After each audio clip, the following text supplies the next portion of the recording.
السلام علیکم ورحمۃ اللہ وبرکاتہ۔ اعوذ باللہ من الشیطان الرجیم، بسم اللہ الرحمن الرحیم۔ الحمد للہ والصلاة والسلام علی رسول اللہ وآلہ آل اللہ، واللعنۃ الدائمۃ علی اعدائہم اعداء اللہ من یوم عداوتہم الی یوم لقاء اللہ۔ عباد اللہ اوصیکم ونفسی بتقوی اللہ، اتقوا اللہ فإن خیر الزاد التقوی۔ بندگان خدا، آپ سب کو اور اپنے نفس کو تقوی الہی کی وصیت کرتا ہوں، تقوی الہی کی نصیحت کرتا ہوں، تقوی الہی کی جانب دعوت دیتا ہوں و تاکید کرتا ہوں کہ اپنی زندگی تقوی کے مطابق بسر کریں، تقوی کے زیر سایہ زندگی گزاریں، تقوی کی بنیاد پر نظام زندگی قائم کریں۔ تقوی اللہ تبارک و تعالیٰ کی جانب سے انسانی حیات کی حفاظت کا نظام ہے اور تدبیر ہے۔ انسانی حیات اللہ تبارک و تعالیٰ کی نعمت و ہدیہ ہے انسان کو، جس کی بنیاد پر باقی تمام انسانی مراحل اور انسانی نتائج دنیاوی و اخروی قائم ہیں و استوار ہیں۔ انسانی حیات کی رشد و نمو کے لیے، رہنمائی کے لیے اللہ تبارک و تعالیٰ نے نظام ہدایت و تدبیر ہدایت مقرر فرمائی ہے، جس کا عنوان دین ہے۔ اس کے لیے منشور عطا کیا ہے جس کا نام الکتاب ہے، اور اسی طرح انسانی حیات کو آفات، خطرات اور آفات و بلیات سے بچانے کے لیے اللہ تبارک و تعالیٰ نے حفاظتی تدبیر بنائی ہے، اس کا عنوان تقوی قرار دیا ہے، اور یہ سب آپس میں جڑے ہوئے ایک نظام واحد تشکیل دیتے ہیں انسانی حیات کے لیے۔ اسی انسانی نظام حیات کو نافذ کرنے کے لیے، اس کی تعلیم کے لیے، تربیت کے لیے، ترویج کے لیے اللہ تبارک و تعالیٰ نے انبیاء، ائمہ ہدیٰ منصوب فرمائے ہیں، مبعوث فرمائے ہیں، اور علماء مأمور فرمائے ہیں، اور امتوں کو لازم قرار دیا ہے کہ وہ اللہ تبارک و تعالیٰ کے اس نظام کے مطابق زندگی گزاریں۔ انسانی حیات کے مختلف اللہ نے شعبے بنائے ہیں، مختلف پہلو ہیں اس کے، اور ان میں سب سے اہم پہلو، بنیادی پہلو انسانی حیات کا اجتماعی و سماجی پہلو ہے، اور قرآن نے اس سماجی پہلو کے لیے نظام بھی بنایا ہے، اس کا ڈھانچہ بھی بنایا ہے، اس کی تشکیل کا حکم بھی دیا ہے، اور اس کی تشکیل کے لیے مراحل، اصول، قوانین، ضوابط مقرر فرمائے ہیں، اور تشکیل کے بعد اس کی حفاظت کا اہتمام فرمایا ہے۔ اور اللہ تبارک و تعالیٰ نے انسان کی سماجی حیات کو اللہ تبارک و تعالیٰ کے نقشے کے مطابق قائم کرنے کے لیے عنوان امت اختیار کیا ہے کہ ناس، انسان سارے اجتماعی شکل یا اجتماعی نقشہ الہی میں منسلک ہوں، اس کے ساتھ جڑ جائیں، اور امت کی شکل اور امت کا روپ اختیار کریں۔ اور جب یہ امت تشکیل پا جائے، انسانوں کی ناس امت میں تبدیل ہو جائیں، اس وقت اس کی حفاظت کا حکم دیا ہے کہ آپ نے اس کو محفوظ رکھنا ہے۔ سورہ مبارکہ مومنون میں آیا 52 میں اللہ تبارک و تعالیٰ کا فرمان ہے، 51 اور 52 میں، یا ایہا الرسل کلوا من الطیبات واعملوا صالحا۔ رسول و انبیاء کو حکم ہے کہ آپ طیبات سے تناول کرو اور عمل صالح بجا لو، انی بما تعملون علیم، جو کچھ تم کر رہے ہو تمہاری کارکردگی سے میں اللہ آگاہ ہوں، جانتا ہوں۔ وَإِنَّ هَٰذِهِ أُمَّتُكُمْ أُمَّةً وَاحِدَةً، اور یہ تمہاری امت ہے، امت واحدہ ہے۔ وَأَنَا رَبُّكُمْ، اور میں تمہارا رب ہوں۔ فَاتَّقُونِ، تقوی اختیار کرو، الہی تقوی اختیار کرو۔ فَتَقَطَّعُوا أَمْرَهُمْ بَيْنَهُمْ زُبُرًا، لیکن لوگوں نے اللہ کے اس دستور کو توڑ دیا اور امت کو کاٹ دیا، قطعات بنا دیے، ٹکڑے کر دیے اور انہیں منتشر کر دیا۔ کل حزب بما لدیہم فرحون، احزاب بنا لیے انہوں نے، گروہ بنا لیے، اور ہر گروہ نے اپنے لیے ایک راستہ اختیار کر لیا، اور جو کچھ ان کے پاس حزبی منشور اور حزبی دستور آیا اس کو انہوں نے لے کے اور اس پہ خوشحال ہیں کہ ہم نجات یافتہ ہیں۔ فَذَرْهُمْ فِي غَمْرَتِهِمْ حَتَّىٰ حِينٍ، اور اللہ کا فرمان ہے کہ آپ انہیں چھوڑ دیں، اسی دلدل میں غرق رہنے دیں، حزب کی دلدل میں، اور انہیں اسی میں ڈوبنے دیں۔ اللہ نے ان کے لیے یہی طے کیا ہے۔ یہ واضح حکم ہے، اور ان آیات کے چند آیات کے اندر انسان کا اجتماعی تقوی، سماجی تقوی، بنیادی تقوی ذکر کیا ہے،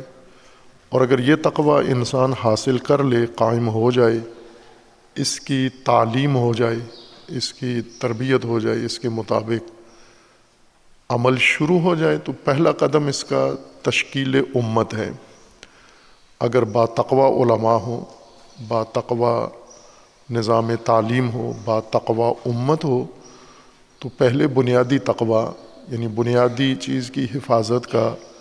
اہتمام و انتظام کریں گے۔ لیکن حفاظت اس وقت ہوتی ہے جب وہ چیز وجود میں آ جائے، قائم ہو جائے، تشکیل پا جائے، اور یہ امر بھی قرآن کریم میں واضح طور پر مومنین کو اور تمام انسانوں کو اللہ نے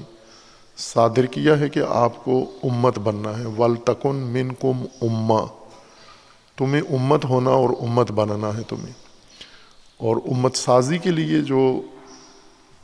پروسیجر اللہ نے رکھا ہے اس کے مطابق انسانوں کو جو شکل ابتدائی ناس کی شکل تھی، اس ناس کی حالت سے نکال کے انبیاء نے کوشش کی امت کی طرف لانے کی، لیکن ساتھ ہی قرآن نے یہ فرمایا ہے کہ انبیاء نے ناس کو اس ابتدائی حالت سے نکال کر امت کی شکل دینے کی کوشش کی، لیکن بعض دوسروں نے امت کو، بنی ہوئی امت کو توڑ دیا۔ فَتَقَطَّعُوا، اس کے قطعات بنا دیے اور اس کے احزاب بنا دیے اور اس کی تنظیمیں بنا دیں اور اس کے گروہ اور فرقے بنا دیے، اور اس طرح انہوں نے امت کا جہاں بنا، انبیاء کرام جہاں پر موفق ہوئے امت تشکیل دینے میں، ان لوگوں نے اس امت کو توڑ دیا اور اس کے ٹکڑے کر دیے، حصے بکھرے کر دیے۔ یہ مرحلہ بہت اہم ہے، چونکہ ہدایت کی بنیاد ہے، اساس ہے یہ امت سازی اور امت شناسی، امت سازی، اور پھر امت نگہداری۔ سورہ مومنون کی آیا 52 میں اور 53 میں جو حکم ہے وہ امت نگہداری کا ہے، کہ امت بننے کے بعد خطرے میں ہوتی ہے، اس کو ٹوٹنے کا خطرہ ہے، اور مختلف عوامل امت کو توڑ دیتے ہیں، اس لیے تقوی اختیار کرنا ہے۔ پہلے بتایا ہذہ امتکم، یہ امت ہے تشکیل یافتہ، تشکیل کے مرحلے سے گزر گئی ہے، اور اب آپ نے اس کی حفاظت کرنی ہے۔ اور امت کے لیے جو اللہ تبارک و تعالیٰ نے دوسرا رکن بیان کیا ہے وہ اللہ کی ربوبیت ہے۔ وَأَنَا رَبُّكُمْ فَاتَّقُونِی، میں تمہارا رب ہوں۔ ظاہر ہے امت توڑنے کے لیے جو ضروری رکن ہے، جس رسی میں امت کو جکڑا جاتا ہے، باندھا جاتا ہے اور ایک کیا جاتا ہے، وہ ربوبیت ہے اللہ تبارک و تعالیٰ کی۔ اور اللہ کی ربوبیت سے ہی لوگوں کو جب نکالا جائے اور اللہ کے شریک یا اللہ کے علاوہ دوسروں کی ربوبیت میں لوگوں کو دھکیل دیا جائے، یا لوگ خود چلے جائیں دوسروں کی ربوبیت میں، یہاں سے امت شکنی کا کام شروع ہوتا ہے اور امت کو توڑنے کا کام شروع ہوتا ہے۔ امت سازی بھی اللہ کی ربوبیت کی رسی سے انجام پاتی ہے، اس محور میں انجام پاتی ہے۔ یہ موضوع قرآن میں بہت نمایاں ہے، اور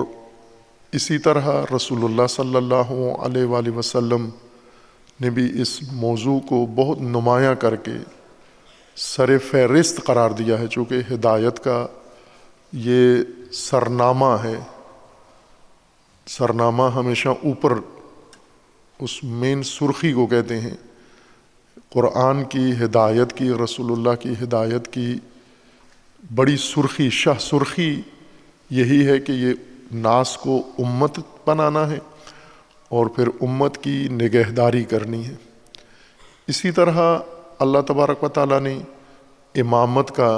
نظام قرآن کریم میں بیان فرمایا ہے، امت کی ہدایت کے لیے، امت سازی کے لیے اور امت نگہداری کے لیے، امت کی پاسداری کے لیے، امت کی حفاظت کے لیے نظام امامت مقرر کیا ہے۔ لیکن دین شناسی میں یہ دونوں گم ہو گئے ہیں، امت بھی اور امامت بھی۔ امامت کا نام رہ گیا ہے، لیکن امامت کی روح، چونکہ روح امامت نظام ہے، امامت کا نظام ہونا یہ امامت کی روح ہے، اور یہ روح امامت کے نظام سے نکال دی گئی کہ امت بحیثیت نظام نہیں پیش کیا گیا، بلکہ امامت بحیثیت عقیدہ اور روحانی منصب اور معنوی منصب اور ملکوتی منصب پیش کیا گیا ہے۔ نظام کی روح اس سے نکال دی گئی ہے۔ امت کو سرے سے تذکرہ بھی فراموش کر دیا گیا۔ امامت کا تذکرہ باقی ہے، البتہ ہم یہ نہیں کہہ سکتے کہ تمام مسلمانوں میں اور مومنین میں اور قرآن کے پڑھنے والے قارئین و تالین قرآن میں ذکر امامت ہے۔ ایک مسلک ہے امامیہ شیعہ مسلک، جنہوں نے امامت کا عنوان زندہ رکھا ہے، نام زندہ رکھا ہے، لفظ، لیکن روح سے محروم ہو گئے ہیں، امامت کی روح سے۔ باقی لوگ امامت کے لفظ سے بھی دور ہو گئے، ان کو امامت کے متبادل الفاظ دے دیے گئے ہیں، اور وہ ان مفاہیم کے ساتھ اور ان اصطلاحات کے ساتھ زندگی گزار رہے ہیں، امامت کے متبادل مفاہیم کی طرف۔ شیعہ امامیہ نے لفظ عنوان امامت محفوظ رکھا ہے، قائم رکھا ہے، لیکن روح نکال کے، اور دوسری شق نظام امامت و امت کی امت ہے، امت دونوں نے فراموش کر دیا ہے۔ یہ اصطلاح بھی فراموش کر دی ہے، اور اس کا عنوان بھی اور اس کا مضمون بھی اور معنی و مفہوم بھی گم کر دیا ہے، امامت و امت ہر دو، جبکہ قرآن نے دونوں کو نمایاں کر کے ہدایت کا سرنامہ بنا کر پیش کیا ہے۔ اب کسی جگہ امت کا اور امام کا عنوان ہے آیت کے اندر، اور کسی جگہ تذکرہ امامت و امت ہی ہے، لیکن اصطلاح امام و امت استعمال نہیں ہوئی، بلکہ اس کے ارکان، اس کے نظام اور اس کی جزیات یا اس کے کچھ پہلو بیان کیے گئے ہیں، دیگر اصطلاحات کے زیر عنوان ان کو قرار دیا گیا ہے۔ جیسے اہدنا الصراط المستقیم صراط الذین انعمت علیہم، اب یہ صراط مستقیم، اور صراط مستقیم بھی ان لوگوں کا جن پر تیرا انعام ہے۔ اس میں نہ امت کا نام ہے نہ امام کا عنوان ہے، لیکن مضمون یہی ہے، امامت و امت ہی کا مضمون ہے اس سورہ فاتحہ مکمل طور پر، اور اسی طرح قرآن مجید کی دیگر آیات میں۔ چونکہ امت شناسی پہلا قدم ہے، امام شناسی یا امامت شناسی پہلا قدم ہے، معرفت اس کی ہو جائے، جیسا کہ ائمہ ہدیٰ علیہ السلام کی تاکید ہے کہ وہ لوگ جاہل ہیں، جاہلیت کی موت مر رہے ہیں، جو امام شناس نہیں ہیں، امامت شناس نہیں ہیں، جن کو شناخت ہی نہیں ہے، اور ایک نسل پوری زندگی گزار کے مر جاتے ہیں، طواغیت کے ساتھ زندگی گزار کے، کاروباری لوگوں کے ساتھ زندگی گزار کے، اور امام کے مقابل یا امام کے متبادل راستوں پر چل کر اور گمان یہ کرتے ہیں کہ یہ مومن ہیں، چونکہ عبادتیں کرتے رہے ہیں، ریاضتیں کرتے رہے ہیں اور باقی اعمال انجام دیے ہیں، اس وجہ سے یہ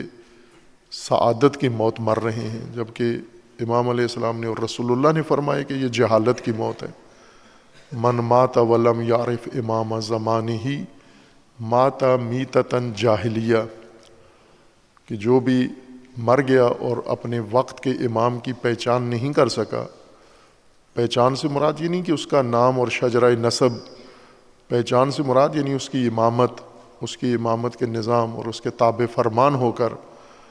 اگر اس کے تحت زندگی اس کی ولایت میں نہیں گزاری تو یہ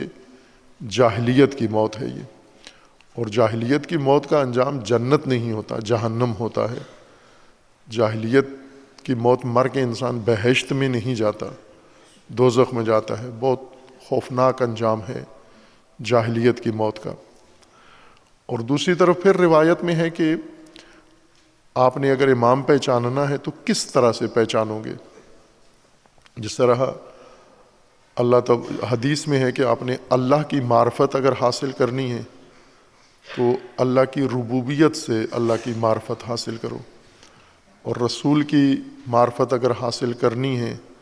تو رسول کی ہدایت سے رسول کی معرفت حاصل کرو، اور اگر امام کی معرفت حاصل کرنی ہے، وقت کا امام پہچاننا ہے تو امامت کے ذریعے اس کی معرفت حاصل کرو، امر بالمعروف کے ذریعے اور اس کے عملی نظام کے ذریعے اپنے وقت کے امام کو پہچانو، کون ہے تمہارے وقت کا امام۔ اور یہی وہ نقطہ ہے دقیق کہ علامہ اقبال نے اس کو ترجمہ کیا ہے کہ تو نے پوچھی ہے امامت کی حقیقت مجھ سے، حق تجھے میری طرح صاحب اسرار کرے، ہے وہی تیرے زمانے کا امام برحق جو تجھے حاضر و موجود سے بیزار کرے۔ امام برحق اپنی کارکردگی سے پہچانا جاتا ہے، ہر نسل کا امام وہ کون ہے؟ اقبال نے جو قرآن اور رسول اللہ کی تعلیمات سے سمجھا ہے وہ یہ ہے کہ امام بروقت وہ ہوتا ہے جو انسان کو موجودہ فاسد اور ناگوار اور نامطلوب حالت سے نکال کر اللہ کی بندگی، اللہ کی اطاعت اور اللہ کی ربوبیت میں لے آئے، وہ امام برحق ہوتا ہے۔ اور جو مسلمانوں کو سلاطین کا، طواغیت کا، حکمرانوں کا، ستمگروں کا پرستار بنا دے وہ فتنہ ہے، اس کی امامت فتنہ ہے ملت بیضا و ملت اسلامیہ کے لیے۔ اب اتنی شفاف فہم اے کاش تمام دین شناسوں کی ہوتی جتنی اقبال کی صاف و شفاف فہم ہے۔ یہ اہم نقطہ ہے علماء کے لیے، چونکہ علماء کی فہم شبہات، شکوک، اعتراضات سے اٹی ہوئی ہوتی ہے، بھری ہوئی ہوتی ہے۔ ان کا جو طریقہ ہے تعلیم کا، اس میں شکوک و شبہات نہ بھی پیدا ہوں تو پیدا کیے جاتے ہیں۔ ایک رائج طریقہ ہے علماء فقہا کی طریقہ تعلیم کا، اس کو علمی ماحول میں کہا جاتا ہے ان قلت قلتو، یعنی ان قلت قلتو، اگر تو کہے گا تو میں یہ کہوں گا، اگر تو نے یہ کہا تو میں یہ جواب دوں گا۔ اب وہ جو وہ تو نہیں ہے، اس نے فرض کیا ہوا ہے وہ تو، خود عالم دین نے وہ معترض مستشکل خود فرض کیا ہوا کہ اگر تو اعتراض کرے، وہ تو کہیں بھی نہیں ہے، کسی نے کوئی اعتراض نہیں کیا، انہوں نے فرض کیا ہوا ہے ایک ہمزاد اپنا جو ان پر اعتراض کرتا ہے اور یہ اس کا جواب دیتے ہیں۔ تو اس طرح یہ دین شناسی شکوک و شبہات کے ساتھ شروع ہوتی ہے، تردید و تکذیب کے ساتھ شروع ہوتی ہے، پھر اس کو قلت و ان قلت کے ساتھ شروع ہوتی ہے، اور آخر تک اطمینان و تسلی نہیں رہتی، یقین پر نہیں پہنچتے، شفاف فہم نہیں ہوتی۔ آپ توحید سے لے کے معاد تک جتنے بھی مسائل دیکھیں، علماء کو ہر مسئلے میں اشکال بھی ہے، اعتراض بھی ہے، اور ان کے ذہنوں میں دوسروں کے اعتراض و اشکال بھی ہیں کہ یہ فلاں عالم کی یہ رائے ہے، ان کے ذہنوں میں اقوال مختلف بھرے ہوتے ہیں، اور اس لیے کوئی یقین و وثوق نہیں ہوتا۔ اقبال کا ذہن ان قلت و قلت سے خالی ہے، قرآن ہے، رسول اللہ صلی اللہ علیہ وآلہ وسلم کی تعلیمات ہیں، اس لیے بالکل پختہ، واضح و شفاف فہم ہے۔ یعنی امامت کے بارے میں علامہ اقبال کے ذہن میں کوئی تردید نہیں ہے، حقیقت امامت کی کہتے ہیں میں جانتا ہوں، اگر تجھے چاہیے تو بھی آ میرے پاس، میں تجھے سمجھاتا ہوں، لیکن اس صورت میں تیرا صاحب اسرار ہونا ضروری ہے، تیرا نعرے باز ہونا رکاوٹ ہے، صاحب اسرار ہونا تیرا ضروری ہے تاکہ میں تجھے امامت سمجھاؤں۔ اور امامت واضح دو لفظوں میں یہ ہے کہ یہ تیرے وقت کا امام برحق ہے اور وہ فتنہ ہے ملت بیضا کا۔ اتنی واضح تصویر کسی نے نہیں پیش کی امامت کی، کھلی تصویر کہ یہ امام ہوتا ہے اور وہ امام نہیں ہوتا بلکہ فتنہ ہوتا ہے امامت کے نام پر۔ قرآن نے اسی طرح واضح الفاظ میں بغیر شکوک و شبہات کے، بغیر ان قلت قلتوں کے، قرآن نے تصویر امامت کی بھی پیش کی ہے اور امت کی بھی پیش کی ہے۔ دین شناسی کا اسلوب اس طرح سے ہے کہ وہ الجھا دی گئی ہے بس، اور جو علم کفیل بنا ہے باس امامت کا وہ علم کلام ہے، جدلی علم، یعنی جس میں جھگڑا تنازع کھڑا کر کے پھر علمی بحث کرتے ہیں۔ تنازع کے بغیر کوئی متکلم بحث نہیں کر سکتا۔ فیلسوف کو تنازع نہیں چاہیے، فیلسوف کو صرف سوال چاہیے کہ اگر کسی موضوع پہ سوال ہے یا لا علمی ہے تو وہ اس کو حل کرتا ہے، سلجھاتا ہے، لیکن متکلم کو جھگڑا چاہیے، رقیب چاہیے، حریف چاہیے، مقابل چاہیے، منکر چاہیے، تاکہ اس منکر کے ساتھ یہ الجھے، وہ اس کے ساتھ الجھے اور پھر یہ اس پر غلبہ پائے۔ متکلم کو اس وقت تسکین ملتی ہے جب اپنے حریف کو گرا دے، چپ کرا دے، منہ بند کرا دے، لیکن فیلسوف کو اس وقت خوشی ہوتی ہے جب وہ حقیقت کشف کر دے، کوئی مقابل میں ہو یا نہ ہو، جب حقیقت کھل گئی تو اس کو بڑی خوشی ہوتی ہے۔ جیسے سائنسدان ہے، سائنسدان کو جب ایک راز کھل جاتا ہے کائنات کا، اس کو بہت خوشی ہوتی ہے عمر بھر کے لیے، اور وہ اسی کے نام پر لکھ دیا جاتا ہے کہ یہ راز اس نے کشف کیا ہے۔ اس کے پاس جھگڑنے کے لیے وقت نہیں ہوتا سائنسدان کے پاس، وہ صرف حقیقت و قوانین طبیعت کے انکشاف کے درپے ہوتا ہے۔ لیکن مولانا کو مقابل چاہیے جس کو چت کرے چاروں شانے، منہ بند کرے، منہ دندان شکن جواب دے، جس کو اگر اس کے دانت نہ ہوں جو توڑ سکے تو اس کو پسند نہیں کرتے حریف کے طور پر، ایسا حریف ہو جس کے پورے 32 دانت ہوں تاکہ یہ مولانا اس کے منہ توڑ جواب دے کے سارے دانت توڑ دے اس کے، پھر یہ خوش ہوتا ہے۔ یہ مزاج ہے، ظاہر ہے اس مزاج میں اب کہاں پہنچتا ہے انسان؟ حقیقت پسند، حقیقت یاب معیار ہو تو انسان حقیقت تک پہنچتا ہے، اور اگر صرف آپ نے حریف چت کرنا ہے تو اس صورت میں حقیقت ہاتھ آئے نہ آئے حریف کا منہ جبڑا توڑنا ضروری ہوتا ہے، وہ گھٹنے ٹیک دے، بے شک حقیقت کسی پر بھی واضح نہ ہو۔ یہ دین شناسی کی آفات ہیں، اور جو موجودہ نسل ہے اس کو دین شناسی کی اگر رغبت ہو، موقع مل جائے، فرصت ملے اس کو دین شناسی کی، تو شفاف راستہ اختیار کرو دین شناسی کا۔ وہ الجھا ہوا راستہ آپ کو الجھا دے گا، اس میں کبھی بھی آپ نتیجے تک نہیں پہنچیں گے۔ اللہ کے وجود میں شک ہونے لگے گا آپ کو۔ اس کا راستہ طریقہ ہی ایسا ہے اس کا کہ با ایمان انسان کو بھی یہ دین شناسی شکاک بنا دیتی ہے۔ با ایمان ہوتا ہے انسان، پختہ ایمان ہوتا ہے، لیکن جب کتاب پڑھتا ہے، استاد کے پاس جاتا ہے، ہر چیز میں شک کرنا شروع کر دیتا ہے۔ امامت و امت اتنا شفاف موضوع ہے قرآن میں اور رسول اللہ صلی اللہ علیہ وآلہ وسلم کی تعلیمات میں، اور ان سے بڑھ کر، سب سے بڑھ کر ائمہ اطہار علیہ السلام کے تعلیمات و مکتب میں بہت ہی صاف و شفاف موضوع ہے۔ قرآن کریم نے دونوں موضوع ساتھ ساتھ بیان کیے ہیں، امام کا بھی اور امت کا بھی، چونکہ ان میں آپس میں جیسے اشارہ کیا تھا کہ آپس میں ربط ہے، تزایف ہے ان میں۔ مثال بھی دی تھی آپ کو، تزایف ان حقیقتوں کو کہتے ہیں، ان دو چیزوں کو کہتے ہیں جو ایک دوسرے کے لازم و ملزوم ہوں، وجود میں بھی اور تصور میں بھی۔ یعنی اگر ایک چیز کو پیدا ہونا ہے، وجود میں آنا ہے، تو دوسری کو حتماً وجود میں آنا ہوگا۔ اکیلے یہ چیز وجود میں نہیں آ سکتی، کوئی چیز جو مضاف ہے وہ اکیلے وجود میں نہیں آ سکتی، یا متضایف ہے، یہ تنہا وجود میں نہیں آ سکتی، اس کو دوسرے کے ساتھ مل کے وجود میں آنا ہوگا۔ جیسے مثال دی تھی فوقیت اور تحتیت کی، کہ آپ کہتے ہیں یہ اوپر ہے، تو اوپر کا یہ مفہوم، یہ معنی اسی وقت پیدا ہوتا ہے جب نیچے بھی موجود ہو۔ تنہا اوپر وجود میں نہیں آ سکتا، فوقیت تنہا پیدا نہیں ہو سکتی۔ فوقیت کو وجود میں آنے کے لیے تحتیت کی ضرورت ہے، اور تحتیت کو بھی وجود میں آنے کے لیے فوقیت کی ضرورت ہے۔ اور اسی طرح ان کے تصور کے لیے بھی، جو ہی آپ فوق کا تصور کرتے ہیں تو تحت خود ذہن میں آ جاتا ہے، اور تحت کا تصور کریں تو فوق ذہن میں آ جاتا ہے۔ اور اس طرح کے فراوان حقائق ہیں جن کے ساتھ ہم زندگی گزار رہے ہیں، جن کے اندر یہ نسبت تزایف کی ہے۔ یہ اصطلاح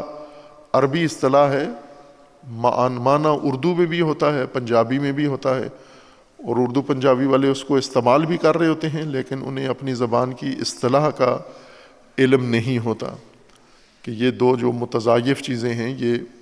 ایک دوسرے سے الگ نہیں ہوتی، نہ ذہن میں اور نہ حقیقت میں، نہ زمین پر نہ ذہن میں۔ ان دونوں کو ساتھ مل کر اکٹھے وجود میں آنا ہوتا ہے، ایک لمحے کا بھی ان میں فاصلہ نہیں ہوتا۔ امامت و امت اس طرح کے دو متضایف سماجی اور اجتماعی مفہوم ہیں کہ امامت ایک نظام ہے اور امت اس نظام کا ایک رکن ہے اور اس کا اجتماعی ڈھانچہ ہے۔ امت بغیر امام کے اور امامت بغیر امت کے یہ وجود میں نہیں آتے، تصور بھی نہیں ہوتے۔ تصور میں بھی جب امام کا تصور آئے گا تو امت ساتھ ہوگی، اور امت کا تصور کریں تو امامت ساتھ ہوگی اس کے۔ نہ یہ امامت و امت جو تحریف شدہ ہمارے ذہنوں کے اندر موجود ہے، امت سے مراد کوئی ریوڑ، اس کو ہم امت کہہ دیتے ہیں، قوم کے معنی میں امت لے لیتے ہیں، یا کسی اور دھڑے پارٹی تنظیم کو امت کہہ دیتے ہیں، یا اسی طرح امام کوئی بھی جو فتنہ ملت بیضا ہے اس کو امام کا عنوان دے دیتے ہیں، یہ امام ہے۔ امامت و امت کا قرآنی تصور، حقیقی تصور، وہ چونکہ دونوں کا جو لغوی مادہ ہے، لفظی مادہ ہے، جس بنیادی لفظ سے یہ دونوں لفظ بنے ہیں وہ ایک ہے۔ امام جس لفظ سے لفظ امام نکلا ہے اور جس لفظ سے لفظ امت نکلا ہے، یہ دونوں کا بنیاد ایک ہے لفظی طور پر۔ ایک مادہ ہے جو عربی میں 3 حرفی مادہ ہے، امامہ، الف، میم اور پھر میم، امامہ۔ اس کو عرب اپنی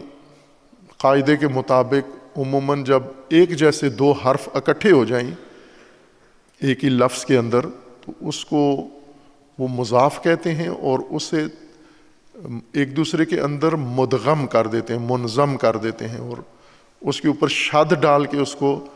تشدید کے ساتھ پڑھتے ہیں۔ امامہ،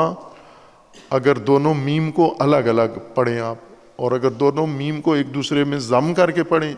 تو اما ہو جاتا ہے، اما، امما یا اما۔ اما بھی دو میم ہیں تشدید کے ساتھ، میم کو میم کے اندر ضم کر کے پڑھا ہے اور امما الگ الگ کر کے پڑھا ہے۔ جس طرح سے آپ بہت سارے اور الفاظ ہیں ان کو کبھی ملا کے پڑھتے ہیں منظم کر کے، مدغم کر کے، کبھی الگ الگ پڑھتے ہیں۔ جیسے شادادہ ہے اور اس کو دال میں مدغم کریں تو شدہ پڑھ دیتے ہیں آپ اس کو۔ اسی طرح متعدد الفاظ ہیں، سینکڑوں الفاظ ہیں عربی زبان میں جو اس طرح سے ایک ہی حرف کے تکرار سے لفظ بنتا ہے۔ امت و امام دونوں جس مادہ سے بنے ہیں وہ اماما ہے یا اما جس کو کہتے ہیں۔ اسی سے لفظ بھی بنا ہے عربی میں، جس کا ترجمہ ماں کیا جاتا ہے، جس کی جمع امہات ہے، اور قرآن میں دونوں مادے استعمال ہوئے ہیں، بھی اور امہات بھی۔ امام اور امت، یہ تینوں کا ایک مادہ ہے، لفظی ان کا گہرا تعلق ہے آپس میں، ایک ہی لفظی مادہ سے تینوں لفظ بنے ہیں۔ امومت ماں ہونا، امامت پیشوا ہونا، امت سماجی ڈھانچہ، اجتماعی سماجی روپ جو انسان یا انسانی بستی یا انسانی افراد اختیار کرتے ہیں۔ یہ لفظ جو اماما یا اما جس سے بھی بنا ہے، اس کا معنی ایک ہی ہے، جو عموماً ایک بعض چیزیں پھیلا دی جاتی ہیں لیکن وہ کوئی بنیاد نہیں رکھتی، واقعیت نہیں ہوتی ان کی۔ جیسے بارہا اس کی طرف اشارہ کیا ہے کہ عربی الفاظ میں ہر لفظ کے 70 معنی ہوتے ہیں، یہ بے بنیاد لفظ ہے، ایسا نہیں ہے۔ جیسے آپ سب کے ذہنوں میں قرآن ہاتھوں میں ہیں اور آپ سب کے ذہنوں میں ہے کہ قرآن کی آیات 6666 ہے، یہ جو قرآن اٹھایا ہوا ہے یہ خود بول کے کہہ رہا ہے کہ غلط ہے، یہ نہیں ہے، قرآن میں 6666 آیات نہیں ہے، لیکن آپ کے ذہنوں میں ہیں۔ جیسے آپ سب کے ذہنوں میں ہے کہ زمین 4 عناصر سے مل کے بنی ہے، جبکہ زمین خود کہہ رہی ہے کہ جھوٹ ہے، یہ 4 چیزوں سے مل کر زمین نہیں بنی۔ عناصر متعدد ہیں، 4 عنصر یعنی پانی، مٹی، آگ اور ہوا، یہ ذہنوں میں۔ چونکہ یہ آبا و اجداد کی میراث ہے، مقدس ہے، عناصر 4 ہیں، آیات 6666 ہیں اور عربی کے ہر لفظ کے 70 معانی ہیں۔ یہ تلقینات ہیں بے بنیاد، خرافات کہہ لیں ان کو، جو ہمارے ذہنوں میں راسخ ہوئی ہیں۔ عربی میں ہر لفظ کا ایک ہی معنی ہے، جیسے لفظ ایک ہے معنی بھی ایک ہی ہے اس کا، البتہ معنی کی خصوصیات، معنی کی صفات، معنی کی حالات اور معنی کے لوازمات ہوتے ہیں، ان کے لحاظ سے اس کے لیے دوسرا لفظ بھی استعمال کرتے ہیں۔ جیسے تلوار ہے تو اس کے لیے بنیادی طور پر ایک ہی لفظ ہے، لیکن تلوار کی حالتیں مختلف ہوتی ہیں، کبھی نیام میں ہوتی ہے، کبھی نیام سے باہر ہوتی ہے، کبھی دھار اس کی تیز ہوتی ہے، کبھی دھار اس کی کند ہوتی ہے، کبھی جنگ کی حالت میں چمک رہی ہوتی ہے، کبھی کسی جگہ زمین پہ پڑی ہوتی ہے۔ تو یہ مختلف حالتیں ہیں تلوار کی، اور ہر حالت کے لیے ایک الگ نام ہے۔ تو اس سے یہ نہیں نتیجہ نکلتا کہ ہر لفظ کے 70 معنی ہیں یا ہر معنی کے 70 الفاظ ہیں، ایک ہی لفظ اور ایک ہی معنی ہے۔ کا بھی اور اماما کا یا اما کا ایک ہی معنی ہے عربی زبان کے اندر، اور وہ ہے وہ اصل اور بنیاد، وہ چیز لغت کے لحاظ سے، وہ چیز جو مرکز بنے اور اس کے ساتھ اس کی متجانس چیزیں، اس کے ساتھ جو چیزیں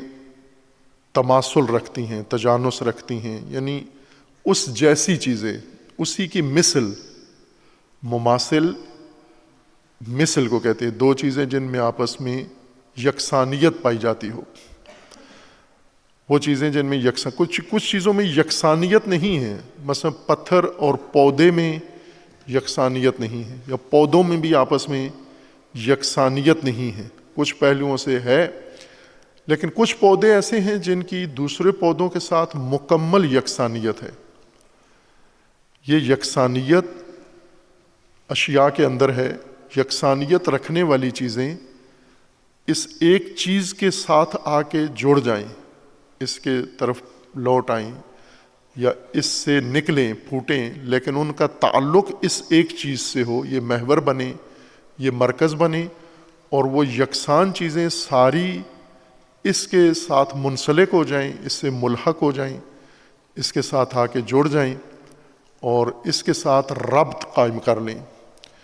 اس شے، مرکزی شے کو کہتے ہیں، اس کو کہتے ہیں امامہ، یعنی وہ چیز جس نے یہ حیثیت اختیار کر لی ہے، مرکزیت، کہ یکسانیت رکھنے والی ساری چیزیں جو اس کے ساتھ یکسانیت رکھتی ہیں وہ ساری اس کے ساتھ آ کر مل گئی ہیں، اکٹھی ہو گئی ہیں۔ ان یکساں چیزوں کا اکٹھا ہونا ممکن ہے ان یکساں چیزوں کی فطرت کی وجہ سے ہو، ان کے اندر یہ تمایل ہو، یہ رغبت ہو، یہ کشش ہو کہ ہم یہ یکساں چیزیں ساری اس شے کے اندر جا کر یا اس شے کے ساتھ مل جائیں ہم، یہ ان یکساں چیزوں کے اندر کی یہ خواہش ہو، اندر ان کے یہ رجحان ہو۔ اور ممکن ہے کہ بیرونی طور پر انہیں کسی بیرونی دباؤ کے ذریعے سے یکساں چیزوں کو اکٹھا کر دیا جائے، ایک ہم مماثل یا ایک یکساں چیز کے ساتھ ان کو ملا دیا جائے۔ دونوں طرح سے ہو سکتا ہے، یعنی اندرونی محرک باعث بنے یا بیرونی محرک باعث بنے۔ جیسا کہ جتنی چیزیں زمین پر ہیں ان کے اوپر دو قسم کے عوامل اثر انداز ہوتے ہیں، اندر کے عامل اور ایک ہے باہر کا عامل۔ مثلا ابھی ہم جو نماز جمعہ میں اکٹھے ہوئے ہیں تو یہ اندرونی عامل نے اکٹھا نہیں کیا، بیرونی عامل نے اکٹھا کیا ہے، دین نے اکٹھا کیا ہے، باہر سے حکم الہی نے ہمیں اکٹھا کیا ہے، حکم شرعی نے ہمیں اکٹھا کیا ہے۔ تو حکم شرعی بیرونی عامل ہے جو اپنے پیروکاروں کو اکٹھا کر دیتا ہے، ایک جگہ انہیں ملا کے کھڑا کر دیتا ہے۔ تو جب یکساں چیزیں جو اپنی اجزاء میں، ترکیب میں، خاصیت میں، طبیعت میں، فطرت میں یکسانیت رکھتی ہوں، ان کو اکٹھا کر دیا جائے ایک جگہ پر، اور جس چیز کے گرد اکٹھی ہوں، جس کے محور میں اکٹھی ہوں، اس کو عرب کہتے ہیں، اسی امامہ سے ہے وہ۔ اسی سے لفظ ماں، جس کو کہتے ہیں، ماں والدہ جس سے بچے جنم لیتے ہیں، اس کو بھی اسی وجہ سے کہتے ہیں چونکہ یکساں اولاد وہ اس کے ساتھ منسلک ہوتے ہیں، چونکہ اس کی کوکھ سے پیدا ہوتے ہیں، اس کی رحم سے پیدا ہوتے ہیں، تو اسی کی طرف منسوب ہو جاتے ہیں یا اسی کے محور میں رہتے ہیں بچے۔ اس وجہ سے بھائی کے باپ بھی دخیل ہوتا ہے بچوں کی پیدائش میں، لیکن بچے ماں کے گرد ہوتے ہیں۔ پیدائش کے بعد بچے، پیدائش کے بعد بھی، پرورش میں بھی اور باقی عمر بھی ماں کی طرف زیادہ بچوں کا جھکاؤ ہوتا ہے، فطری طور پر، اندرونی طور پر، تکوینی طور پر، طبیعی طور پر۔ چونکہ ماں کے جسم سے، ماں کے پیٹ سے بچہ آیا ہے، ماں کے جسم سے ہی، ماں کے جسم کا ایک حصہ الگ ہو کے بچہ بن گیا ہے۔ حقیقت ایسے ہی ہے کہ ماں ہی کا جسم ہے اور اسی سے ایک پیکر الگ ہو گیا ہے، اس لیے یہ ماں سے منسلک ہے۔ دوسرا بچہ پیدا ہوا، تیسرا بچہ پیدا ہوا، جتنے بھی پیدا ہوں گے وہ سارے اسی حقیقت، اسی شخصیت کے محور میں اکٹھے رہیں گے۔ اس وجہ سے ماں کو کہا گیا، یعنی والدہ کو، جو تولد جس سے ہوتا ہے، بچوں کو جنم دیتی ہے، اس کے لیے لفظ عربی میں استعمال ہوا ہے، لغت میں۔ قرآن نے بھی اس کو لغت کے مطابق ہی تسلیم کیا ہے کہ یہ خاتون جس سے بچے پیدا ہوئے ہیں یہ ہے، یہ مرکز ہے، یہ بنیاد ہے اس کی، یہ اساس ہے اس کی۔ اسی سے لفظ امت بھی نکلا ہے۔ لفظ امت بھی اسی امامہ اور ہی کے معنی میں ہے، یعنی ایک مرکزیت، لیکن امت سے مراد وہ جمعیت ہے جو ایک مرکز میں اکٹھی ہو جائے۔ وہ جمعیت، اس ہستی یا اس خاتون کو کہتے ہیں جس کے گرد جمعیت اکٹھی ہو جائے، اس مرکز کو کہتے ہیں۔ اس کی اولاد چونکہ اس ماں کے گرد جمع ہے، البتہ جو ماں جنم دیتی ہے اس کے ساتھ یہ لفظ مخصوص نہیں ہے، بلکہ عربی استعمال میں لفظ بہت وسیع استعمال ہے اس کا، انسانوں کے بارے میں بھی، حیوانات کے اندر بھی، بلکہ جمادات کے اندر بھی، بلکہ فلکی مخلوقات کے اندر بھی، ستاروں میں بھی یہ لفظ بہت عام کثرت سے استعمال ہوتا ہے عربی ادب کے اندر،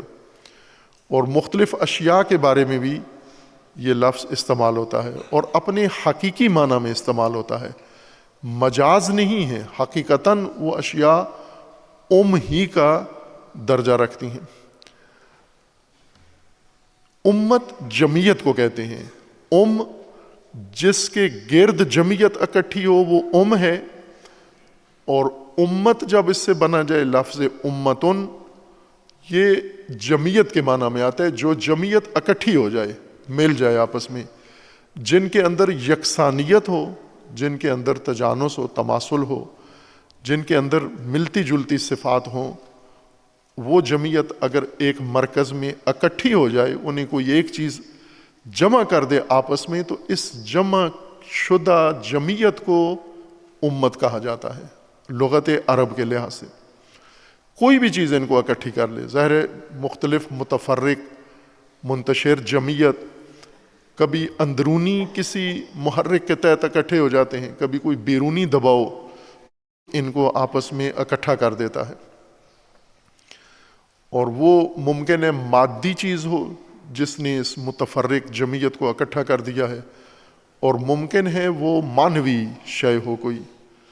مثلا ایک نظریے نے ان کو آپس میں اکٹھا کر دیا ہے، عقیدے نے ان کو آپس میں اکٹھا کر دیا ہے، مقصد نے ان کو آپس میں اکٹھا کر دیا ہے، کسی ضرورت نے ان کو آپس میں اکٹھا کر دیا ہے۔ جو بھی کسی مشترکہ ایسی چیز کے گرد جمع ہو جائیں جو ان سب میں یکساں طور پر پائی جاتی ہے، لغت میں اس کو امت کہیں گے، لغوی اعتبار سے، لغت عرب کے لحاظ سے۔ اور امام بھی اسی سے ہے، امام بھی سے ہی ہے۔ امام اس مرکز کو کہتے ہیں، اس مرکزی نقطے کو کہیں گے جس کے گرد یہ جمعیت آ کے جمع ہو جائے، اس کو امام کہیں گے، جس کے گرد یہ منتشر جمعیت تھی، اس منتشر جمعیت کے اندر یکسانیت پیدا ہوئی، اس یکسانیت نے ان کو ایک مرکز کے گرد جمع کر دیا ہے، تو وہ مرکز جس کے گرد یہ سارے اکٹھے ہوں گے وہ ان کا امام ہوگا۔ وہ جیسے اولاد جس کے گرد اکٹھی ہوتی ہے، جس سے منسوب ہوتی ہے، جس سے اولاد پیدا ہوتی ہے، وہ ہے۔ اگر جمعیت، عام جمعیت جو نسب میں شریک نہیں بھی ہیں لیکن نظریے میں شریک ہیں یا کسی اور چیز میں، اگر اکٹھے ہو جائیں کسی شخص کے گرد یا کسی اور چیز کے گرد، تو وہ ان کا امام سمجھا جائے گا۔ یہ لغت میں امام کے لیے امام کا لفظ، امت کا لفظ اور کا لفظ مختص نہیں ہے انسان کے لیے۔ یہ ہمارے ذہن میں ایک انس بنا ہوا ہے کہ یہ سارے الفاظ انسانوں کے لیے ہیں۔ انسان اس کے لغوی معنی کے لحاظ سے مصادیق میں سے ہیں، البتہ اصطلاح قرآن میں یہ مختص ہے انسان کے لیے۔ قرآن کریم کی اصطلاح میں یہ تینوں اصطلاحیں انسانوں کے لیے استعمال ہوئی ہیں، بھی، امت بھی اور امام بھی۔ لیکن لغت میں انسان نہیں ہے مراد، لغت میں وہ مرکزیت، اس شے کی مرکزیت ہے، وہ انسان ہو، وہ مادی چیز ہو، وہ معنوی چیز ہو، وہ سماوی چیز ہو، زمینی چیز ہو، کوئی بھی ہو، اجتماعی ہو، انفرادی ہو، وہ اس زمرے میں آ جاتی ہے۔ یہ لغت کے اعتبار سے امت کی لغت شناسی یا لفظ امام کی لغت شناسی یا لغت فہمی ہے۔ یہ قرآن کریم نے چونکہ عربی الفاظ استعمال کیے ہیں ہدایت کے لیے، اور عربی الفاظ بھی وہی جو عرب اپنی روزمرہ کی معمول کی بول چال میں استعمال کرتے تھے، انہی معانی اور انہی الفاظ کو قرآن نے اخذ کیا ہے قرآنی معانی کو ادا کرنے کے لیے، اور لغوی معنی محفوظ رکھا ہے۔ یوں نہیں ہے کہ لغت میں یہ لفظ کسی اور معنی کے لیے تھا اور قرآن نے اس سے کوئی اور معنی مراد لیا ہے، جیسا اکثر ہمیں مترجمین و مفسرین جو معنی کر کے بتاتے ہیں، وہ اس طرح کے معانی ہیں کہ یہ لفظ لغت میں، جیسے تقوی بارہا مثال دی اس کی، جس موضوع میں بحث ہے ہماری، کہ تمام مفسرین اپنی کتاب میں جب تقوی کا لفظ آتا ہے کسی آیت میں اور اگر اس کی تفسیر کرنا چاہیں تو وہ تفسیر یوں کرتے ہیں کہ لغت میں لفظ تقوی کا مطلب ہوتا ہے حفاظت، یہ سب ذکر کرتے ہیں، لیکن قرآن کی مراد یہ ہے کہ ڈرو، ڈر۔ خوب کیوں لغت سے ہٹا کیوں دیا گیا لفظ؟ وہ حفاظت، ڈر کیسے بن گیا؟ کیا مجبوری تھی؟ اور کس کی مجبوری تھی کہ جو لفظ حفاظت کے لیے تھا اللہ نے وہ حفاظت کے لیے استعمال ہونے والا لفظ چنا ہے قرآن کے معنی کو استعمال کرنے کے لیے، لیکن بدل کے۔ تو ڈر کے لیے تو خوف کا لفظ عرب بھی استعمال کرتے تھے، قرآن نے بھی استعمال کیا ہے۔ اگر ڈرانا ہی مقصود ہوتا تو نہ عربی میں کمی تھی لفظ ڈر، مفہوم ڈر ادا کرنے کے لیے، اور نہ قرآن کی اور اللہ کی راہ میں کوئی رکاوٹ تھی کہ خوف لوگوں کو اصل ڈرانا ہے، اللہ سے ڈرانا ہے، تو خوف کا لفظ استعمال ہوا ہے، ڈر کا اللہ تعالیٰ نے استعمال کیا ہے۔ لا تخف، لا تخافو، مت ڈرو، ڈرو۔ تقوی تو ڈر کے لیے نہیں ہے، تقوی حفاظت کے لیے ہے، اور جو لغت میں مراد تھی وہی قرآن نے مراد لی ہے، اور اسی وجہ سے یہ لفظ چنا ہے کہ اس کا معنی بہت خوبصورت ہے، وقایا کا مطلب بہت خوبصورت ہے، حفاظت، حفاظتی تدبیر۔ یہی چاہیے تھا قرآن کے مفہوم کو ادا کرنے کے لیے، یہی لفظ چاہیے تھا۔ ڈر سے، خوف کے لفظ سے حفاظت کا مفہوم ادا نہیں ہو سکتا، لیکن یہ کام کیا قرآن کے مفسرین نے کہ وہ لفظ جس کا معنی حفاظت تھا اس کو ڈر کے معنی میں تبدیل کر دیا، اور اب رائج ہو چکا ہے ڈر، تقوی کا مطلب ڈر۔ اسی سے بنیاد یعنی پٹڑی تبدیل ہو گئی، کانٹا چینج ہو گیا۔ جب آپ نے حفاظت کو ڈر بنا دیا تو اب جتنی آیات میں یہ لفظ استعمال ہوا ہے وقایا کا، معنی بدل دیا آپ نے، وہ سب ڈرونی آیات ہو گئیں، حفاظتی آیات کو ڈرونی آیات بنا دیا آپ نے۔ تو اب بات کہاں سمجھ میں آئے گی؟ جو قرآن کہہ رہا ہے حفاظت کی طرف توجہ دلا رہا ہے، حفاظتی تدبیر، وہ آپ نے اور معنی ہی بدل دیا ہے آپ نے اس کا۔ اسی طرح لفظ لفظ امت و لفظ امام بھی، اس کا بنیادی معنی جو لغت میں تھا قرآن نے وہی مد نظر رکھا، اس لیے یہ لفظ چنا ہے، کے لیے بھی، امام کے لیے بھی اور امت کے لیے بھی یہ لفظ قرآن نے چنا ہے، اور یہ معنی محفوظ رہنا چاہیے تمام قرآن کی اصطلاحات میں، قرآن کے استعمالات میں، اس کا بنیادی معنی محفوظ رہنا چاہیے۔ اگر آپ بدل دیں گے، جیسے ابھی مفسرین نے لکھا ہے کہ لفظ امت سے مراد کسی جگہ کتاب ہے، کسی جگہ دین ہے، کسی جگہ جمعیت ہے، کسی جگہ فرشتہ ہے، کسی جگہ کوئی اور چیز ہے۔ خوب یہ نہیں ہے، امت کا اتنے معانی نہیں ہیں، امت کا ایک ہی معنی ہے جمعیت، وہ جمعیت جس کو کسی ایک چیز نے اکٹھا کر دیا ہو، جس کو کسی ایک واحد مشترکہ چیز نے اکٹھا کر دیا ہو ایک نقطے پر، اس کو لغت میں امت کہتے ہیں۔ قرآن نے یہی چن لیا یہ لفظ کہ یہ بہترین اصطلاح ہے قرآنی ضابطہ اور قرآنی نقشہ انسانی ہدایت کا بیان کرنے کے لیے۔ چونکہ اللہ تبارک و تعالیٰ نے انسان پیدا کیے اور فطرت واحدہ پر پیدا کیے، لیکن انسان میں فطری طور پر ہی ایسی چیزیں ہیں جو انسان کو ایک دوسرے سے دور بھی کرتی ہیں، انسان میں انتشار بھی پیدا کرتی ہیں، انسان میں رغبتیں ہیں گوناگون، خواہشات ہیں، رجحانات ہیں اندرونی طور پر، اور جب اتنی چیزیں ایک انسان کے اندر اکٹھی ہو جائیں تو ان اشیاء کا جو ظہور ہے، وہ اشیاء جو اندر ہیں انسان کے موجود ہیں، خواہشات ہیں اور رغبتیں ہیں انسان کے، یہ ساری چیزیں جب نمایاں ہوتی ہیں تو کسی میں کوئی چیز زیادہ تقویت پا جاتی ہے، کسی میں کوئی دوسری چیز. مثلا ہم معمول میں اپنے آپ کو دیکھیں، ایک ہی گھر کے اندر چند بھائی ہیں. ایک بھائی ہے جس کو خود نمائی پسند ہے، یہ دن رات آئینے کے سامنے کھڑا رہتا ہے، بیوٹی پارلر میں جاتا ہے،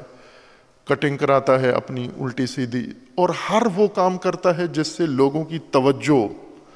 اس کی طرف جلب ہو، پرکشش بنتا ہے. کپڑے اس طرح کے پہنے گا جس سے لوگ اس کی طرف دیکھیں، بالوں کی کٹنگ ایسی کرائے گا، جوتا ایسا پہنے گا، اپنی باقی ڈیل ڈول ایسی بنائے گا کہ لوگوں کی توجہ اپنی طرف. دراصل اپنے وجود کی نمائش کرنا چاہتا ہے، خود نمائی. یہ خود نمائی ہے، سب بھائیوں میں ہے، لیکن باقی بھائیوں میں دوسری چیزوں کا غلبہ ہو گیا ہے، اس کے اندر خود نمائی کا غلبہ پیدا ہو گیا. ایک دوسرا بھائی ہے، اس کے اندر مال کی رغبت زیادہ ہے. وہ یہ نہیں کہتا کہ میری طرف لوگوں کی توجہ ہو، مثلا بنتا ٹھنتا نہیں ہے، معمولی کپڑے پہنتا ہے، جو آ جائے پہن لیتا ہے، پہننے میں اس کو کوئی حساسیت نہیں ہے. صرف اس کو یہ خواہش ہے کہ جیب خالی نہیں ہونی چاہیے، میری اکاؤنٹ میرا خالی نہیں ہونا چاہیے، اور میرے پاس پیسہ ٹھیک ٹھاک ہونا چاہیے. کپڑے جیسے بھی میں نے پہن لیے، مثلا سال بھر میں اگر ایک ہی پتلون رکھی ہے اس نے، رنگ اڑ گیا اس کا، تو کوئی حرج نہیں ہے. پتلون کی جیب خالی نہیں ہونی چاہیے، بھری ہونی چاہیے. اس کے اندر مال کی طرف رغبت زیادہ ہے. ایک تیسرا بھائی ہے، اس کے اندر عورت کی طرف رغبت زیادہ ہے. وہ دن بھر گھومتا رہتا ہے پڑوسن کے پیچھے، کالج کے اندر، باقی مارکیٹ میں، دکان پہ بھی اس کو بٹھاؤ تو مرد گاہکوں کو بگا دیتا ہے اور عورت گاہکوں کو بٹھا لیتا ہے. یہ بھی ایک اندرونی انسان کی کشش ہے، خواہش ہے. 3 بھائی ہیں، ایک ہی گھر میں رہتے ہیں، اور تینوں کی ایک جیسی فطرت ہے، لیکن جو فطری امور ہیں وہ جب پروان چڑھتے ہیں، بڑھتے ہیں، ابھرتے ہیں، مختلف ہو جاتے ہیں موجود تینوں میں، لیکن ایک میں ایک پہلو زیادہ نمایاں ہو گیا، ایک میں دوسرا، ایک میں تیسرا. اب ایک ہی گھر میں یہ 3 بھائی 3 رجحان، 3 رغبتیں، 3 شخصیتیں اور 3 طرح کے کردار بن جاتے ہیں. اس طرح انسانوں میں آپس میں فرق آ جاتا ہے. فطرت واحدہ رکھنے کے باوجود جب یہ فطرت بڑھتی ہے، ابھرتی ہے، تو یکساں پرورش نہیں ہوتی اس کی. سارے پہلو اس کے ایک طرح سے تربیت نہیں پاتے. کچھ پہلو اس کے مر جاتے ہیں، فراموش ہو جاتے ہیں ایک شخص کے اندر، دوسرا پہلو اس میں نمایاں ہو جاتا ہے. دوسرے میں الٹ ہوتا ہے، جو پہلو اس کے اندر نمایاں ہے وہ اس کے اندر خابیدہ ہے، اور جو اس کے اندر مرا ہوا پہلو ہے اس کے اندر وہ پہلو نمایاں ہے. یہ اس طرح شخصیتیں انفرادی خصوصیات کی وجہ سے ایک دوسرے سے متفرق ہو جاتے ہیں، مختلف ہو جاتے ہیں. پھر سب سے بڑی چیز جو انسانوں کو فطرت واحدہ رکھنے کے باوجود ایک دوسرے سے دور کر دیتی ہے، مفادات ہیں انسان کے. انسان سخت مفاد پرست ہے، مفاد زیادہ غلبہ رکھتا ہے انسان کے اوپر اندرونی طور پر.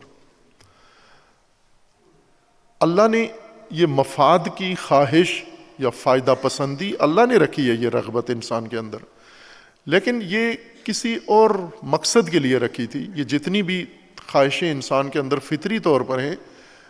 الہی ہیں، اللہ نے خلقت میں رکھی ہیں، شیطان نے نہیں رکھی، اور نہ ہی انسان نے خود اپنے اندر یہ چیزیں ایجاد کی ہیں.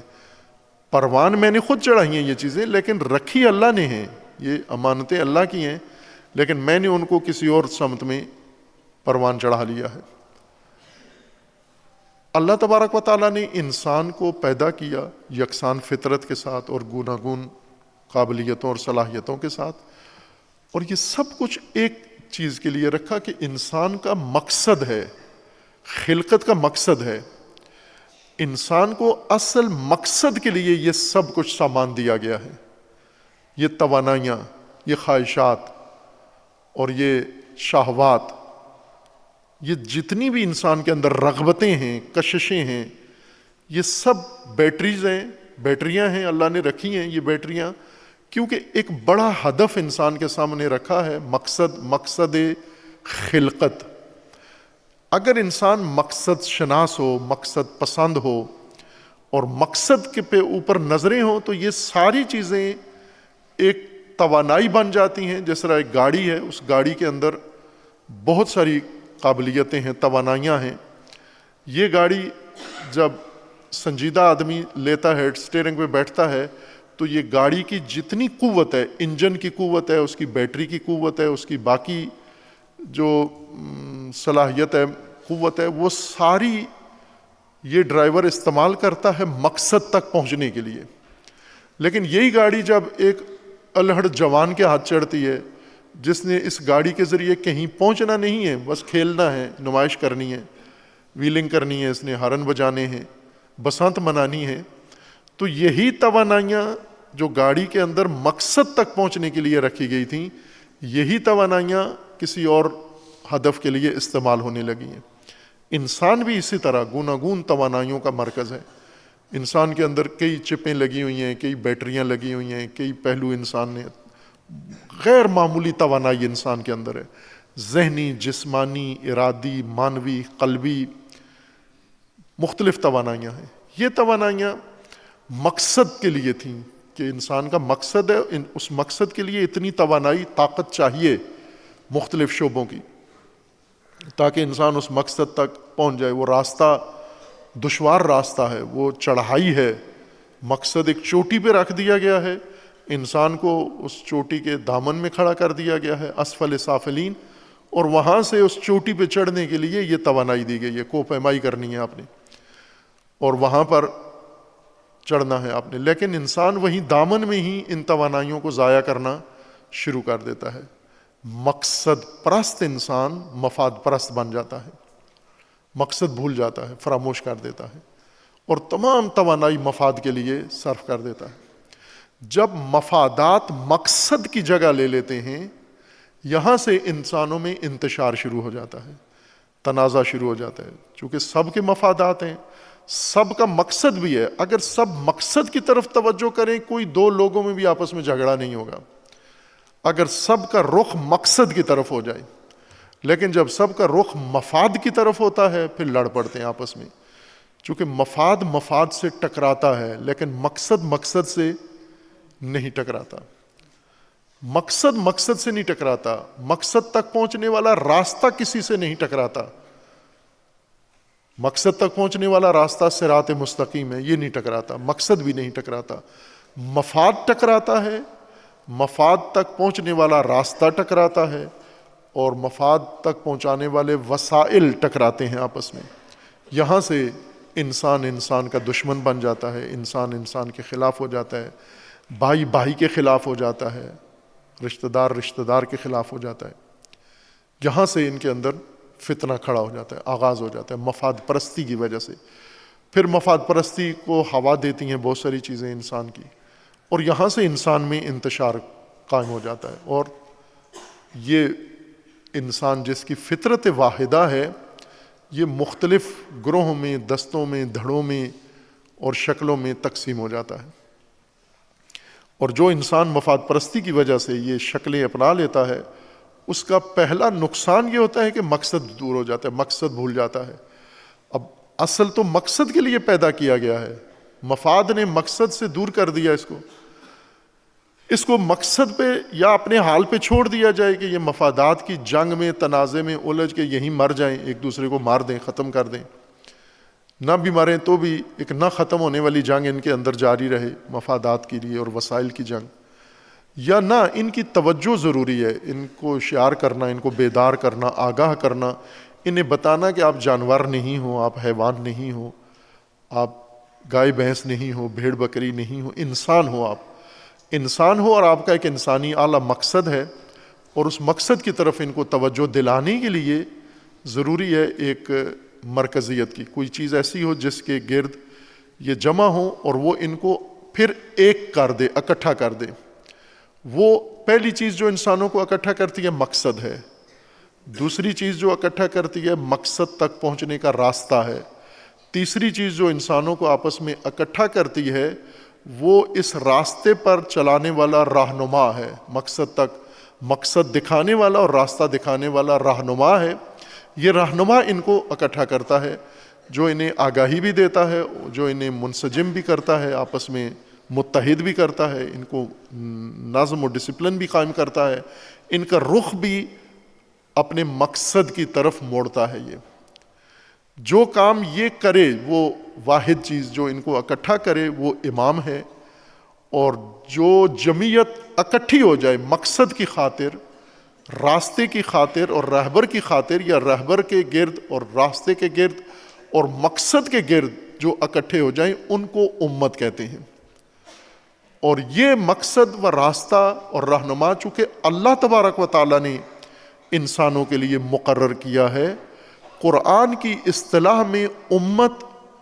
جس کا حکم اللہ نے دیا ہے وہ لوگ ہوں گے جو اللہ کے بتائے ہوئے مقصد، اللہ کے بتائے ہوئے راستے اور اللہ کے پیش کردہ یا قائم کردہ راہبر کے گرد جو جمعیت اکٹھی ہوگی اس جمعیت کو امت کہیں گے۔ لیکن جو مفادات کے گرد جمع ہوں، جو باقی امور کے گرد جمع ہوں، انہیں لغت میں امت کہیں گے، لیکن قرآن کی اصطلاح میں انہیں امت نہیں کہیں گے۔ امت قرآن کریم نے انسانی سماج کا الہی نقشہ ڈھانچہ پیش کیا ہے کہ جب الہی دستور سے لوگ اکٹھے ہوں گے وہ امت بنیں گے۔ الہی منشور کے مطابق، مقصد کے مطابق، راستے کے مطابق، مکتب و آئیڈیالوجی کے مطابق جب لوگ اکٹھے ہوں گے تو وہ امت کہلائیں گے۔ لیکن اگر الہی مقصد کے گرد جمع نہ ہو تو یہ امت نہیں ہے، ان کے اور عناوین ہیں۔ جیسے ابھی اسی آیہ میں لفظ استعمال ہوا ہے وَتَقَطَّعُوا أَمْرَهُمْ بَيْنَهُمْ زُبُرًا، یہ زبر ہو جائیں گے اور یہ حزب ہو جائیں گے۔ كُلُّ حِزْبٍ بِمَا لَدَيْهِمْ فَارِحُونَ، یہ حزب بن جائیں گے، امت ختم ہو جائے گی، حزب ہوں گے اور ہر حزب کے پاس جو کچھ ہے وہ خوشحال ہے۔ امت توڑ کر حزب بنائی ہے اور حزب کے اوپر جشن و رقص و دھمال ڈالے ہوئے خوشحال ہیں یہ۔ بس پہلا مرحلہ ہے امت شناسی کا کہ امت کہتے کس کو ہیں۔ امت قرآن کی اصطلاح کے مطابق اور لغت کے معنی کے عین مطابق، قرآنی اصطلاح لغت سے ہٹی ہوئی نہیں ہے، صرف فرق یہ ہے کہ لغت میں ہر محور کہلاتا ہے اور ہر جمعیت جو کسی بھی محور میں اکٹھی ہو جائے وہ امت کہلاتی ہے، لیکن قرآن کی اصطلاح میں فقط دین کی وجہ سے، دین کے گرد الہی مقصد اور الہی راستے پر جب انسانی جمعیت اکٹھی ہو تو اس کو امت کہیں گے، اور جس محور میں اکٹھی ہوگی اس کو امام کہیں گے۔ اس لیے اگر جمعیت ہو محور نہ ہو تو جمعیت وجود میں نہیں آ سکتی، امت نہیں بن سکتی اگر امام نہ ہو، اور امام ہو محور اور اس کے گرد جمعیت نہ ہو تو یہ امامت نہیں کہلاتی۔ یہ چیز جس کے گرد کوئی چیز، جیسے ماں ہو، مثلا کئی عورتیں ہیں ماں نہیں کہلا سکتی کیونکہ بچہ کوئی جنم نہیں دیا انہوں نے، عورتیں ہیں یہ ماں نہیں ہے۔ ماں اس وقت ہوں گی کہ جب ان سے ایک جمعیت پیدا ہو، بچہ پیدا ہو،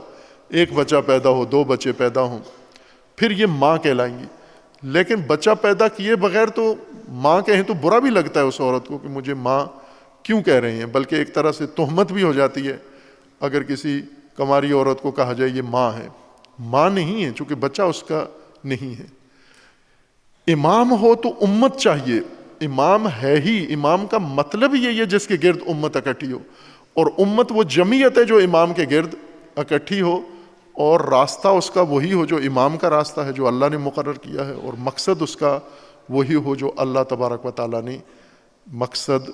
معین کیا ہے، اس کے طرف اگر یہ لوگ ایک ہو جائیں تو یہ امت ہے۔ یہ مفہوم ہے امت کا، ابھی معنی کیا ہے قرآن کی اصطلاح میں امت کا یہ معنی بنتا ہے۔ قرآن میں جہاں لفظ امت استعمال ہوا ہے، چند آیات پیش کریں گے، اس میں لغت کے لحاظ سے بھی یہ لفظ قرآن نے استعمال کیا ہے اور اللہ تبارک و تعالیٰ نے جو مسلمانوں کے لیے امت کا نقشہ بنایا ہے، ڈیزائن بنایا ہے، اس معنی میں بھی استعمال ہوا ہے. یعنی کسی جگہ پر گمراہی پر اکٹھی جمعیت کو بھی امت کہا ہے، اور کسی جگہ پر فقط رسول کے گرد یا ائمہ کے گرد جمع اکٹھی جمعیت کو، یا اللہ کی ربوبیت کے اوپر اکٹھی جمعیت کو امت کہا ہے. تو جہاں گمراہی میں اکٹھی جمعیت کو امت کہا ہے تو لغوی معنی مراد ہے، چونکہ لغت میں امت کہتے ہیں، جمعیت کو امت کہتے ہیں جو اکٹھے ہو جائیں کسی محور میں، اور جس کے گرد اکٹھے ہوں وہ ہے اور امام ہے. اب اس مفہوم کے بعد قرآن کریم نے امت سازی کا مرحلہ پیش کیا ہے کہ لوگ مفاد پرست ہیں، لوگ شہوات پرست ہیں، لوگ نفس پرست ہیں، لوگ ہوا و ہوس کے تابع ہیں. اس وجہ سے یہ جمعیت ناس منتشر ریوڑ کی شکل بن جاتی ہے. اس جمعیت کو اب دوبارہ امت کا نقشہ دینے کے لیے اللہ تبارک و تعالیٰ نے